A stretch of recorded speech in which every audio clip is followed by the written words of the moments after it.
Bonjour à tous, une vidéo sur un petit exercice sur les spectres et un petit exercice calculatoire sur les spectres en seconde. Alors voici, en fait on vous présente le spectre de l'élément hélium, voilà, où il y a une raie violette, une raie verte, une raie jaune et une raie rouge. On nous dit que la raie jaune est à une longueur d'onde de 588 nanomètres, et donc d'en déduire les autres longueurs d'onde. D'accord? Alors, eh bien, comment allons-nous faire ce genre de choses?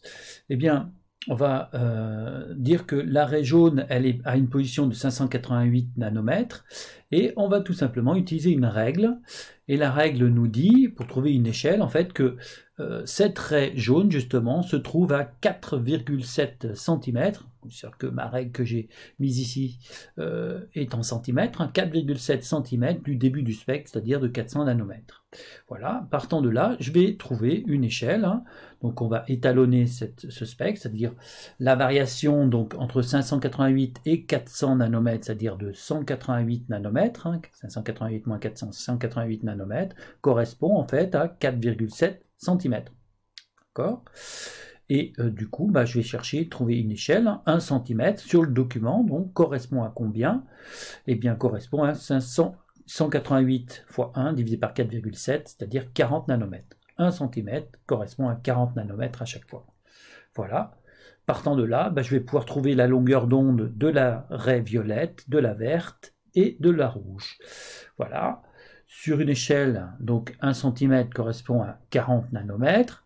Donc, la position des raies violettes, vertes et rouges, je vais les mesurer.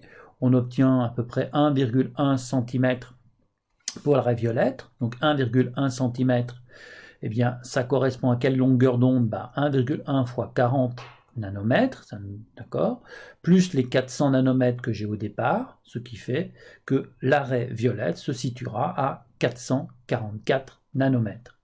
Et je vais continuer. La verte, on est à 2,5 cm de 400 nanomètres, pardon. Donc je vais faire 2,5 fois l'échelle, 40 nanomètres, plus les 400 de départ, ce qui me fait 500 nanomètres, et je continue. Pour la raie rouge, on est à 6,7 cm, ce qui va correspondre à 668 nanomètres. Voilà. Maintenant, la deuxième question, elle propose quelque chose à l'inverse, d'accord? Donc, on me donne la longueur d'onde d'une raie qui est à 389 nanomètres. On me demande d'abord de donner la nature de ce rayonnement. Alors, puisque 389 nanomètres, c'est inférieur à 400 nanomètres, qui est la limite basse du visible, donc on est dans l'ultraviolet, ce rayonnement ne sera pas visible. Alors, il n'est pas visible, mais je peux quand même trouver sa position, d'accord, par rapport à 400 nanomètres. Eh bien, je vais faire pareil, 389 moins 400, ce qui me fait moins 11 nanomètres, donc je me situe à 11 nanomètres à gauche de 400 nanomètres.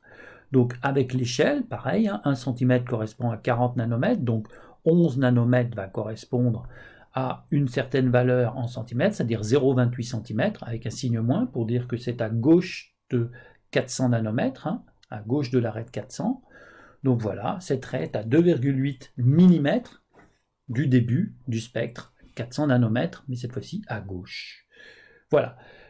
C'est une partie calculatoire avec un problème d'échelle qu'il faut avoir vu une fois, mais il ne doit pas y avoir une grande difficulté sur ce genre d'exercice. Voilà. Moi, je vous dis à bientôt et au revoir pour un nouvel exercice.